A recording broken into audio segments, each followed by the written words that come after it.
caranya bisa berbeda-beda karena seturut karunianya masing-masing. Ini mulai saya beri contoh aplikasinya. Ada yang memberitakan Injil melalui khotbah. Yang kedua, Anda bisa beritakan Injil pribadi lepas pribadi, one on one. Ada yang bilang, Pak, aku kalau berdiri di depan ini Pak, nggak bisa ngomong. Ya udah, pribadi lepas pribadi. Anda beritakan Injil nggak? Ada yang memberitakan Injil dalam setiap pengajaran. Ada yang memberitakan Injil melalui traktat atau tulisan. Ada yang memberitakan Injil dalam setiap penyampaian pesan nubuatan. Ini juga penting. Yang dapat karunia bernubuat, ingat, jangan cuma menyampaikan pesan nubuatannya, tapi Injilnya juga disampaikan. Ada juga yang memberitakan Injil dalam setiap pelayanan mujizat dan kesembuhan. Jadi Anda sudah mengerti. Yang terpenting adalah melalui setiap karunia Roh Kudus yang sudah Anda peroleh sejak jadi orang percaya, berita Injil yang adalah kabar baik harus selalu diberitakan di manapun Anda berada, di setiap kesempatan yang ada. Kisah para Rasul 8 ayat 1 sampai 4. Tolong munculkan multimedia ya. Kisah para Rasul 8 ayat 1 sampai 4. Saulus juga setuju bahwa Stefanus mati dibunuh.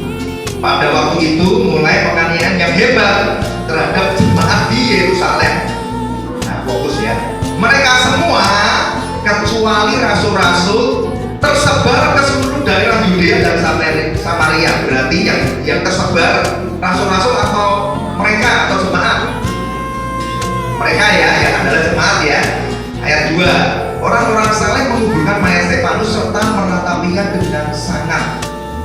Tetapi Saulus berusaha membinasakan jemaat itu dan memasuki rumah demi rumah, menyeret laki-laki dan perempuan keluar, menyerahkan mereka dimasukkan dalam penjara. Ayat 4 ini penting sekali. Mereka yang adalah jemaat itu tadi tersebar menjelajah seluruh negeri sambil apa? Boleh belajar dari keteladanan jemaat mula-mula ini. Di dalam tekanan yang hebat, di dalam penderitaan yang hebat, di dalam penganiayaan yang hebat, yang ancamannya penjara dan nyawa. Saya pikir akan kabur, kunci pintu, sembunyi. Ternyata apa? Tetap memberitakan Injil. Mereka tersebar sambil memberitakan Injil. Coba dari mereka itu punya ketaatan, kesetiaan, kepedulian dan kerinduan yang besar untuk memberitakan Injil. Bukan cuma rasul, bukan cuma hamba Tuhan, jemaat. Coba cek kondisi Anda saat ini, Bapak. Masing-masing mulai desa.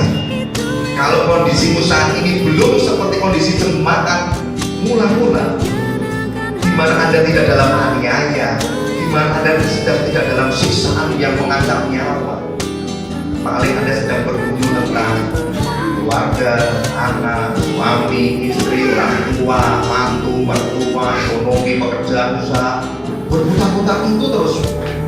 Anda sangat-sangat jauh di bawah level jemaat lama yang ditekan hebat karena resikonya dalam nyawa dan penjara.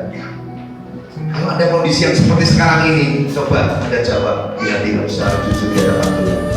Apakah Anda masih akan mau terus taat dan setia memberitakan Injil?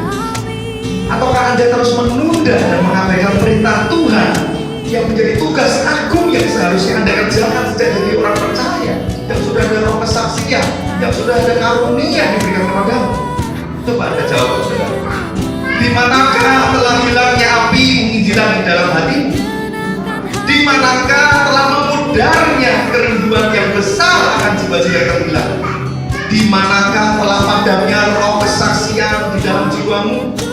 Di manakah telah menurunnya ketaatan dan kesetiaan Anda telah menuntaskan amalan agungnya? Dan di manakah telah hilangnya kerelaan hatimu untuk mengenakan kasut kerelaan membedakan?